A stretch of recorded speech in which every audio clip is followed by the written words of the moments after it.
Salut à tout le monde. Aujourd'hui, nous allons aller à la découverte d'un composant électronique qui est la NE555. Nous allons présenter en gros c'est quoi ce composant et expliquer son principe de fonctionnement. Et dans les prochaines vidéos, nous allons voir ses différentes configurations. Donc comment on peut l'utiliser selon différentes configurations. Donc la NE555, c'est un composant électronique qui a été créé en 1971. Ce composant est beaucoup utilisé dans le domaine éducatif pour pouvoir faire des simples montages nécessitant le moindre composant. Ce composant, on le retrouve de façon réelle sous cette forme, sur la première image, avec son nom dessus, sa désignation. Et puis, dans la majorité des schémas ou représentations schématique, on l'a sous cette forme. Donc, il est réparti sous plusieurs broches en fait. Donc, nous allons aller dans la seconde partie, dans sa structure interne. Donc, la NE555 à l'intérieur est constituée de 25 transistors. Nous pouvons les observer sur cette image, et de 2 diodes que voici et de 15 résistances. Donc là, nous allons passer maintenant à l'explication ou l'utilité de chaque broche de ce composant. Donc la broche 1 que nous avons vue tout à l'heure sur la représentation que nous avons montré sur la deuxième image matérialise la masse. La deuxième broche, c'est la broche trigger, qui est la gâchette, donc permettre d'amorcer la temporisation. La broche 3, c'est la broche de sortie, donc c'est le signal que nous allons récupérer en sortie.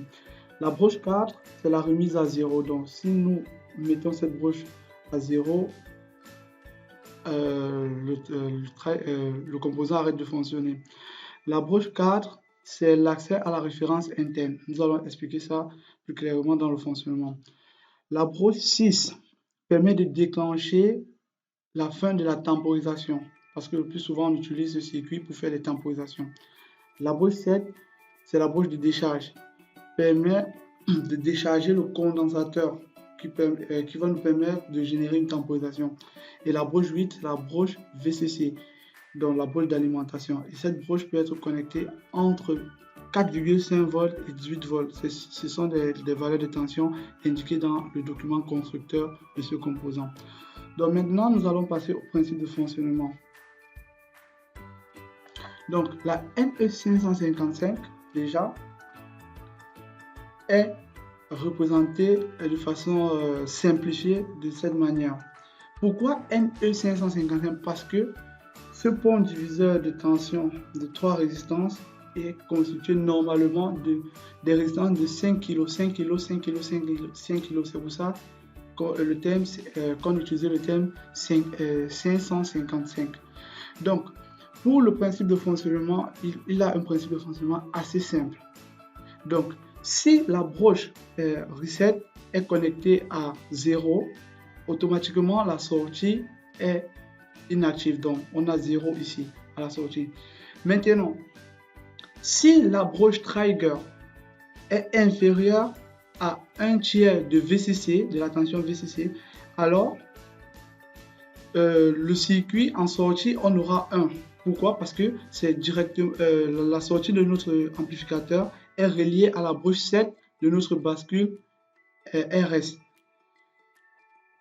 Et maintenant, si plutôt la broche 6 est branchée, et si la broche 6 est supérieure à 2/3 de VCC, alors la sortie de notre NE555 sera 0. Donc, c'est-à-dire, si ici, sur la broche 6, nous avons une tension supérieure à 2/3 de VCC, alors on réinitialise la bascule, donc la sortie.